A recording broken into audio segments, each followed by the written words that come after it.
We're in Woodworkers at Lavery's. We're in Belfast on stage tonight. Really looking forward to it. Looks great upstairs. The whole gaff's absolutely enormous. We're here with Erdinger. We're actually drinking the Erdinger Festival brew, which we had when we were out in Erdinger, and it was delicious here as it was there, which I would have thought was very, very difficult indeed. John Gibbons, I'll get you on Lavery's. I'll get you on the Erdinger in a minute, but I will start you off on Liverpool against West Ham United, where there was a slightly sticky first half. They do concede the first goal, but ultimately the way in which it goes, it couldn't have gone any better. Second half, big performances from Jones, but especially Gakpo. Yeah, I think the fact that it was a good test, I think, was good for those players to come through it, really. You know, they were playing against a pretty strong West Ham team. Obviously, they left a couple out and brought them on as well, but, you know, it was effectively a Premier League game, which is, I think, good for those players who haven't played a whole host of Premier League games so far this season, because although it was tricky at times, they ultimately came through it and then some. I mean, the score maybe flattered us a little bit sort of by the end. Obviously, the red card, you know, has a factor. But by the way, I don't think we said in any shows how dopey it was. It was a proper one where the ref runs over, like, well, look what you've made me do. What do you want me to do about this? You've sent yourself off. And he sort of had, and so after that it opened up a little bit, and there was a couple more goals, you know, for Gakpo, but like you say, he was really impressive, and, you know, has been for a week or so now, wherever he's played, but now has got his goals, you know, as proof of that, if you like, as proof of his effectiveness. And so I think it was a good night for Liverpool. You know, obviously we're expecting a much changed team on Saturday, 9 or 10 different depending on the goalkeeper situation, but all those lads who've got minutes and in many cases goals under the belt, I think it's fantastic for them. It's one, Craig, where everyone just sort of gets to feel like they're pairing, and I think that is invaluable for now. But also, we're not that far off another international break. It seems mad to say it. It feels like, why is that just around the corner? You know, we're almost at the halfway point between the two of them. But I think it's important that a number of them had felt like they contributed before the next international break. A number of them feel like they played their part before they go away, because if not, you're suddenly deep into October, and I think that's tough. Yeah, I massively agree, and you know, I think back to the season where we were fighting in four fronts under Jurgen, and it really felt as if the League Cup and the Cup competitions as a whole, where you were able to use it for that reason. It meant that everyone was match sharp and match fit, and, you know, you'll have the obvious. I'm looking at the front three. You'll have the obvious three that started the weekend, I think. But then, you know, if things aren't going to plan and things are a bit sticky and a bit difficult, as they have been with Wolves over the past few seasons, you're looking at the bench and thinking, like, Cody Gakpo's got real confidence. You know, you've got even Darwin Núñez, who we know we can come on and cause real trouble, and you've got a new signing there in Chiesa. So it feels as if there's loads of options at this stage of the season whenever you have got those competitions. And they're playing the way they do, and it's great that, you know, we're through the next round. Big game on at 5:30 on a Saturday night, which feels massive in Wolves. Me and you love Wolves together. Love it so much. So I'm really excited about it. It's a famous video of you two that we've used about 80 times, haven't we? I think it's because Craig decides what video to use. He goes, I was having a nice time there. Yeah, let's use that one. That one, and then he pumps a storage piece.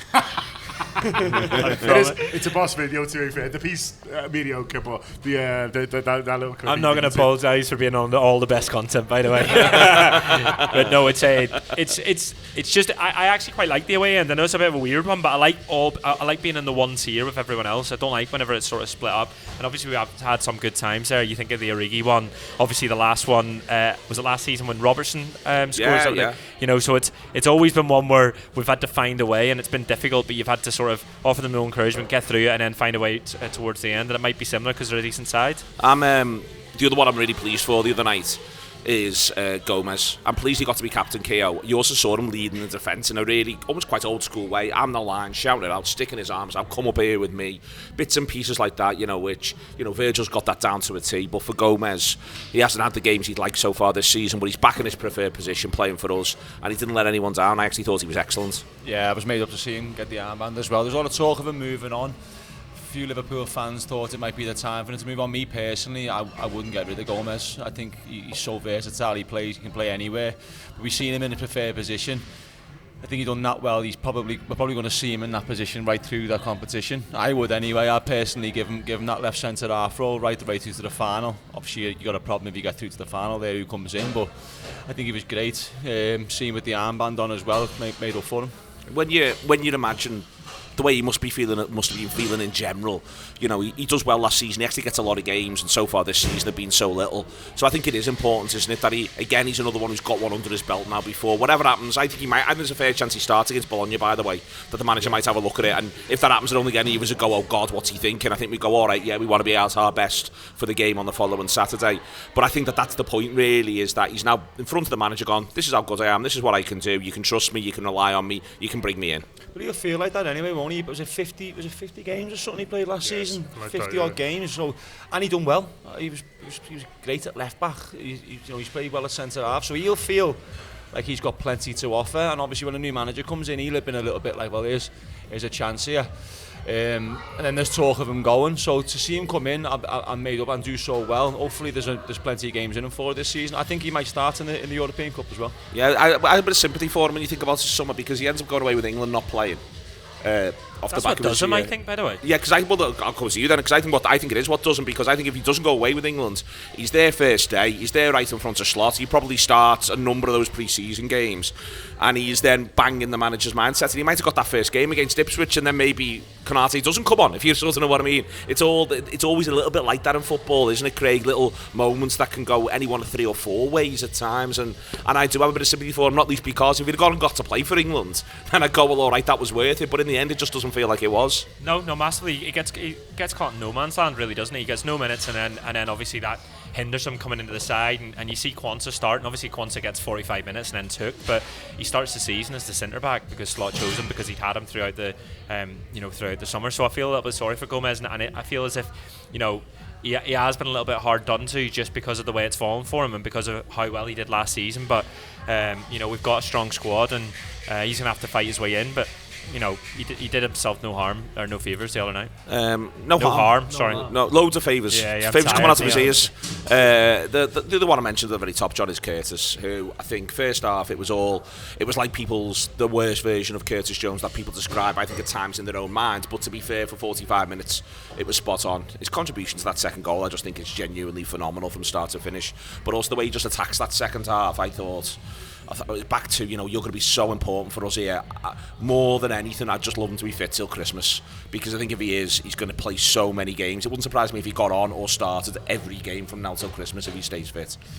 Yeah, I think he was off the leash second half, wasn't he? And I think he was playing a little bit within himself first half. I think that's understandable a little bit when you've got 4 forwards, and he probably felt like it was on him to keep the shape and to keep the protection alongside Endo, but whether the manager's had a bit of a word at half time or whether he's just got a bit of a joy and thought, hang on, I can push on here, I don't know, but whatever happened, it really worked, because he was parent second half, and that one where he carries it and releases it at the perfect time, we've seen him threatening to do that sort of quite a lot of times really, and sometimes people say he holds on to the ball sort of too long, but I think he's waiting for that perfect moment to create that really good chance, rather than just, I'll just shift it left and leave it to someone else to create the chance. He's putting it on himself to sort of do that really, and so I think being patient with him in those situations, I think, is worth it, because sometimes you might be waiting for an opportunity that doesn't sort of materialise, and then it looks a bit strange.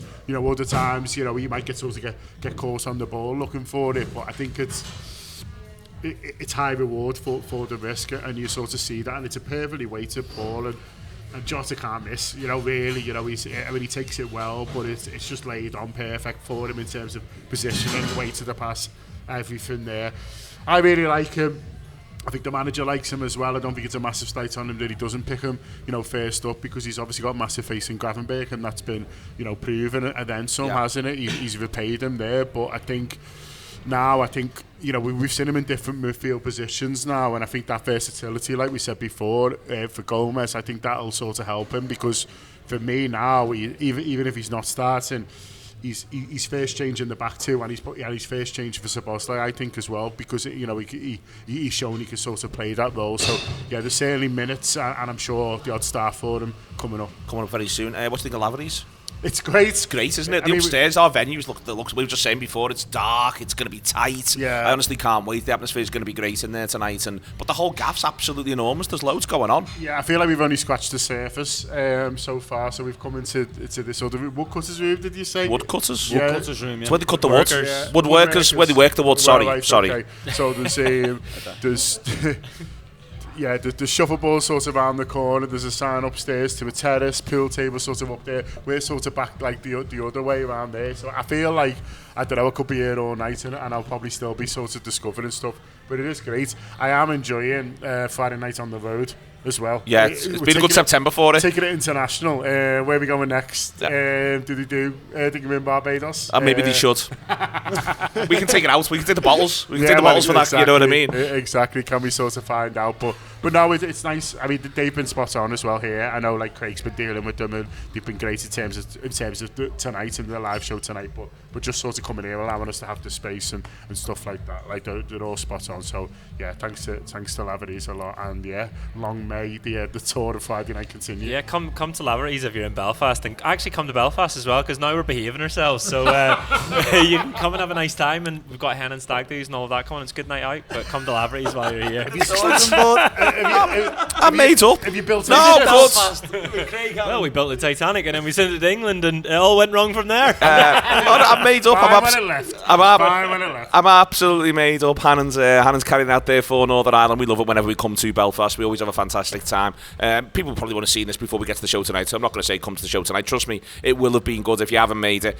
This is Friday night. It is with Erdinger, and we'll be back in a second. And Erdinger, please.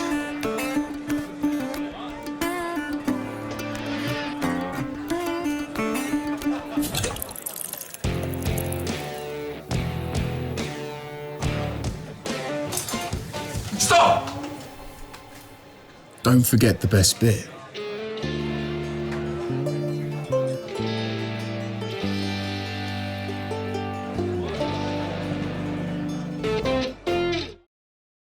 Welcome back, Wolverhampton Wanderers waiting for us on Saturday night. KO, you're coming with us. I'm really looking forward to it. Craig said before about going there. They haven't had a good start to the season, but it's a ground that can get up at 5:30 on a Saturday. When I've caught them, they've actually played some good stuff. They just haven't been able to sustain it for a 90-minute period at any stage. They haven't looked like that either. I think patience will actually be important, I think, on Saturday night for all of us. Yeah, I agree. I mean, Wolves will be expecting it to click for them sometime soon, because they haven't been as bad as the points suggest. But having said that, I'm not going there tomorrow expecting anything other than a Liverpool win. Just, as you say, patience. I think it's going to be the theme of the season, to be honest. I mean, there'll be a few sides. I think against Forest, obviously didn't work out for us that way, but I watched that game back, and although I left that ground saying we were awful, we didn't create a single thing for 90 minutes, I watched the game back, and in the first half we missed about 6 sitters, and then we get a little bit worried, a little bit scared. So just be patient with it. Yeah. But I think there's a Liverpool win coming. Like, I'm confident. I'm confident, Craig, but what I'm not is, as I say, I'm not. I think that at some point soon we're going to have to find a way to take a little bit of the heat out of these games. But that weekend when we play Forest, for instance, the thing I noticed when you counted the games back, apart from Man United, who ended up against a 10-man Southampton, all the other 9 games were still in the balance with 88 minutes on the clock, i.e. there was one side winning by 1 goal or it's level. That's it. All the other 9 games went that way, and I think that's just sort of the reality of this league a little bit. Even when you're coming up against sides that you should be beaten, you should be beaten, but there's not. You should be battering. Very, very few of them week in, week out, and Wolves is one where even if they play better, even if they improve, we should be beating them. But I think we've got to have the humility to say we've got to graph for it, we've got to show for it, we've got to be patient about it. Yeah, massively. Look, they've lost a couple of key players this summer, haven't they? But they've still got some really good ones. I quite like the manager as well. But Nottingham Forest was a game at home, and this one I actually feel as if it'll suit us a little bit more, because I think something that people have been talking about loads is the idea of control, and under this new manager and this more pragmatic, patient sort of build-up. But like, what I've loved is when it's been necessary, you've seen brilliant counter-attacks, you've seen Liverpool go really direct, for the Diaz goal last week as an example, and balls have been fantastic. Exactly, and I love all that, and I think that'll suit us in this game. And I think you're right. Look, if we might just need to get through the first half and then allow them to tire, and then, as we've done at Wolves in previous seasons, hit them either in the counter or in moments, but Liverpool have more than enough to do so, and they've got options off the bench, as I said earlier. Based on what's going on in the cup game, it just feels as if there should be real confidence in the side now, particularly after the way they've bounced back from the Nottingham Forest defeat. There's this little thing, John, where I expect to see almost a bit of a grown-up performance tomorrow. More and more I'm looking at the sides and I feel like it's the other side of its transition learning season, and just because there's a different gaffer in charge doesn't change that. I want to see the set of footballers. It's Gravenberch's second season and he's impressing. It's McAllister's second season with Liverpool, he's impressing. It's Szoboszlai's second season with Liverpool, he's impressing.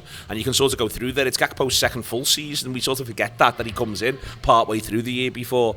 I think there's a little bit still of they've had the time to learn a thing or two, and now is the time to put it into practice. And I mean all this not to put pressure on them, but as a massive compliment. Yeah, and impose yourself on the game. I think that's what I'm looking for, because they've got problems on and off the pitch.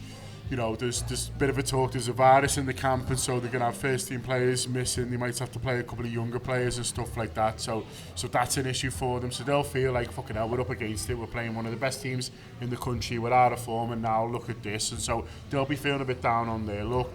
The fans aren't getting on with the club at the moment. There's been some stuff on ticket prices over the summer. They tried to hike them right up. They end up sort of scaling back. But as we know, when we've had these sorts of arguments, it doesn't go away. The rumblings are sort of still there, really. It takes a bit of time, and then what doesn't help is if you're not winning. Yeah, you know what I mean? Exactly. Because that's not settles it like winning. Yeah, because they don't feel like they've been spending the money, in the transfer markets and sorts of stuff like that, really. So it just feels to me like Wolves is a club that's not quite right at the moment. I agree with Keogh that they've actually played all right in a few games where I've watched them, but not getting the results. It just feels like something's a bit off, and I think with the fact that obviously there's this illness now as well, so they're not going to feel full strength. I think if you can get on top of them early and impose yourself on the game, I think it starts to feel like a very long afternoon for the players and for the fans. But obviously, if we can give them some encouragement, then suddenly it becomes, it's backs against the wall, and they might sort of come together and galvanise around these issues. And so for me, it's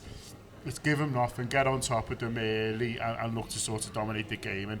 And if we can do that, I just think we'll be far too strong. We should be their worst nightmare in the sense of that, controlling the game, possession football, better players, running them round. It's the last thing you want when you're trying to catch a break as a team like Liverpool who've got the ball and got the quality. I expect Liverpool to understand that and go at them and beat them. Yeah, you said earlier they tire near the end, and I'm thinking, ding, ding, ding, there we go.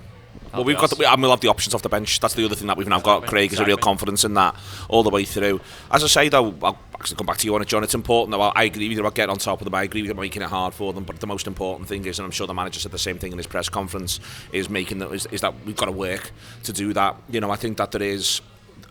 It's interesting, I think, more and more now he's coming to the reality of, he supposedly made a little comment when he found out we got Brighton, like, did anyone else get a tough draw? The reality of what it is he's up against. He's not up against sides in the bottom half of the table, or the right-hand side of the table, as he supposedly referred to it the other day, because that's what they do in Holland. That he'll know they've got good players, and he'll know that every team in this league takes at least a bit of beating. I think he's at that point now, and I'm pleased almost in a sense he's got it early, if you know what I mean. I think he knows what he's up against. But the Brighton comments suggest to me that he thinks he's in a title race, and that was my favourite thing. 100%. Yes, John. He's not saying, when he's saying has anyone else had a tough draw, he's saying Man City and Arsenal. Do you know what I mean? He's not worrying about who Man United and Everton have got. Do you know what I mean? Well, Everton are out, John. Are they? That's a real shame. That's a shame for the City. Yeah. It's a shame because if the home draw, people stayed at hotels. Good. The tunnel will have lost out massively. Yeah. It's a real shame. So that's a shame. But he's not worrying about. He's not even worried about whether Everton are in it. Never mind sort of who they've got. When he's saying that comment, he's thinking, who have Arsenal got, who have Man City got, and so he's looking at it from that point of view. Really, is the toil. Is it just total on for us now? We're in a nice position with injuries at the moment that we can leave people out and make sort of wholesale changes and still have a really strong squad. Let's hope that sort of remains the case. But I think when he's making that comment, he's not saying we've got a tough draw for the League Cup. I think he's thinking about it, the knock-on effects, from a league campaign that he thinks we're right in. And I think the reason he keeps and he's right as well. He is 100% right, and I think he's quickly identified that you win these games, and I don't think it's necessarily disrespected the opposition. I think, you know, the reason why Forest at home's greater on him is the similar things that you always say, really, is that, you know, he's talking about the right-hand side of the table or the bottom half, and he's saying there's 10 teams there, so 20 games, and we want to be winning 16, 17 of them, and we threw one away. We threw one away early, and so you can't throw another one, and he'll be determined not to throw another one away tomorrow, and he'll be hammering that in them. He will be hammering that in them. The ultimate answer to this is listening with Lavery's. We're with Erdinger. We're delighted to be part of, well, both of these places' stories, and obviously Erdinger long lasting for us. We're going to be live in here tonight as well. Really looking forward to that. We've had Keir, we've had Craig, we've had John, but I couldn't agree with John and Arne a lot more. There genuinely is no messing around right now in this moment. There's a league title to be won.